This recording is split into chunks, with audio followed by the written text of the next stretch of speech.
नमस्कार, आप देख रहे हैं जेएमडी न्यूज और मैं हूं आपके साथ कुलभूषण राजदेव। स्वागत है आप सभी का हमारी खास पेशकश, जहां बात होगी वक्फ बिल पेश और बढ़ गया है सियासी कलेश। दरअसल आज वक्फ बिल संशोधन बिल 2024 पास किया गया है। 293 मत मिले हैं, 239 विरोध में पड़े हैं और 11 का कोई भी जिक्र जो है स्पष्ट नहीं है। अब स्थिति जो है, जिस तरह से बात करी किरण रिजिजू अल्पसंख्यक कल्याण मंत्री ने, उसके बाद गौरव गोगोई आए विपक्ष की, और उसके बाद समाजवादी पार्टी के राष्ट्रीय अध्यक्ष अखिलेश यादव ने भी इस पर अपनी प्रतिक्रिया दी। हालांकि अखिलेश यादव ने इस पर ज्यादा कुछ नहीं बोला, उन्होंने कुंभ की बात करी और कई चीजों को लेकर के बात करी है।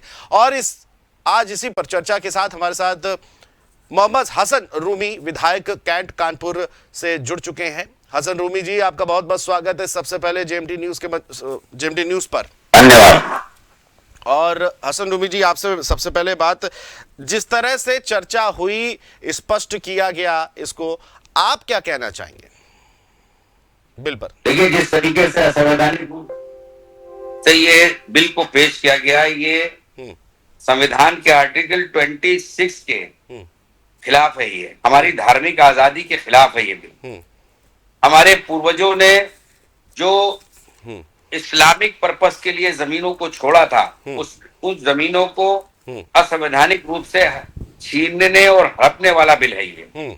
इस बिल में कहीं पे किसी नॉन मुस्लिम ने किसी वक्फ बोर्ड में शामिल होने की कोई मांग नहीं की, किसी महिला ने कोई शामिल होने की मांग नहीं की। उसके बावजूद भी ये राजनीतिकरण वाला बिल है। 2027 के चुनाव को देखते हुए बिल है। भारतीय जनता पार्टी के लोग विधायक तो बनाते नहीं है महिलाओं को सम्मान अपने दल में देते नहीं है। आज ये मुस्लिम वक्फ बोर्ड के माध्यम से महिलाओं का एकोमोडेशन करने की जो बातें कर रहे हैं, इसमें किसी प्रकार की कोई डिमांड न महिलाओं की थी न नॉन मुस्लिम की थी। ठीक उसी तरीके से कोई मुस्लिम किसी हिंदू मंदिर के ट्रस्ट में जाने की बात करे तो ये मैं समझता हूं कि ये बेईमानी होगी।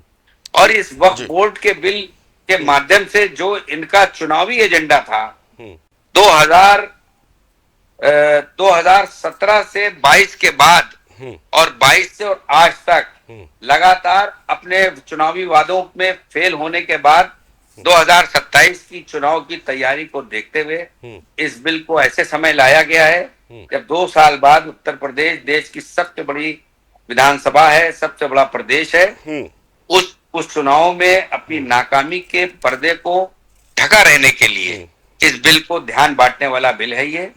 इस बिल से हमारे इस्लामिक अधिकारों का जो हमको संविधान में मिले हैं, उस पे ये कुठाराघात है और ये बिल असंवैधानिक है। इस बिल का समाजवादी पार्टी लगातार हर फोरम पे विरोध कर रही है।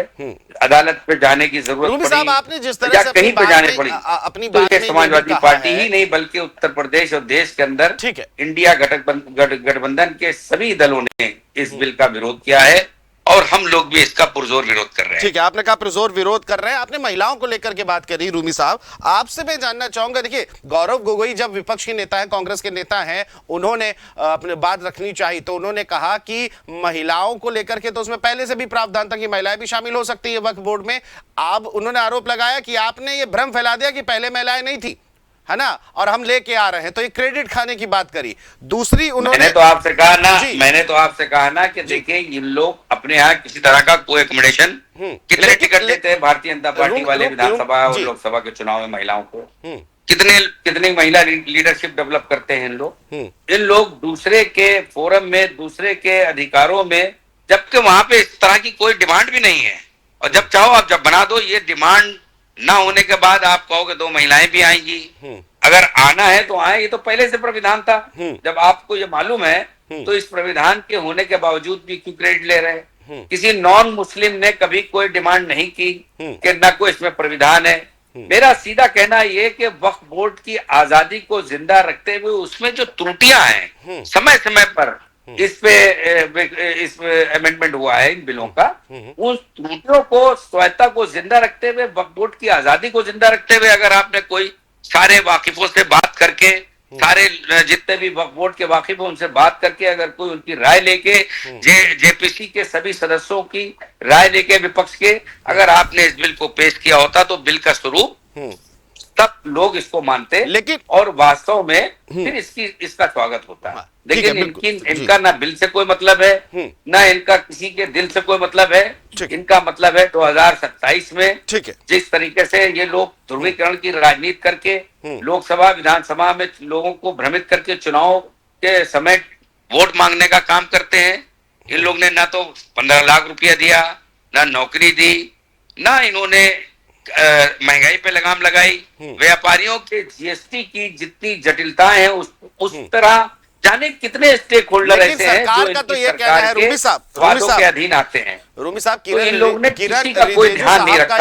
अब वो लोग डिमांड करें सही, अगर वो सही डिमांड करेंगे तो वोट उनको नहीं मिलेगा। ये वोटों को हासिल करने वाला बिल है। ठीक है, चलिए आपने कहा वोटों को हासिल करने वाला बिल है। किरण रिजिजू साहब ने कहा था कि 2013 में जिस तरह से वक्फ की बात हो रही है, उन्होंने कहा था कि हम किसी धार्मिक मैटर को नहीं कर रहे हैं, हम सेकुलर मैटर की बात कर रहे हैं, सेकुलर की बात करी। एक प्रश्न और इसमें जोड़ता हूं, आपने कहा आजादी, वक्फ की आजादी। उन्होंने 5 मार्च सन 2014 चुनाव से पहले की बात का जिक्र किया कि यूपीए सरकार ने 123 जमीनों को दिल्ली वक्फ बोर्ड को सौंप दिया और उन्होंने यह भी कहा कि गनीमत रही कि नई संसद के जो जमीन है ये भी सौंप सकते थे।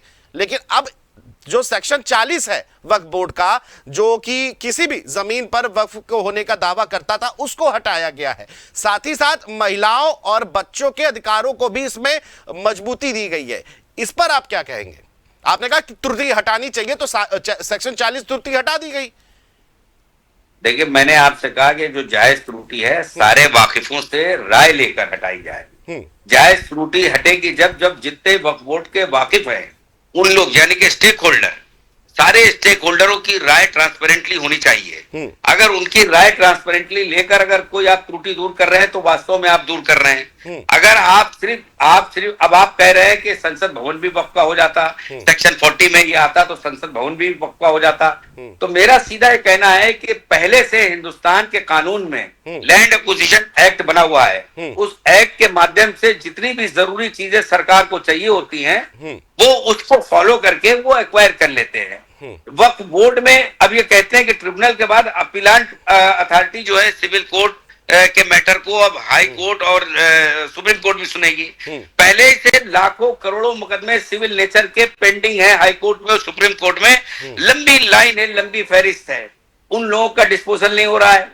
यहाँ तक के कि जितने भी वहां पे सुप्रीम कोर्ट हाई कोर्ट में अपीलें डाली जाती हैं उनके नंबर आने में समय लगता है।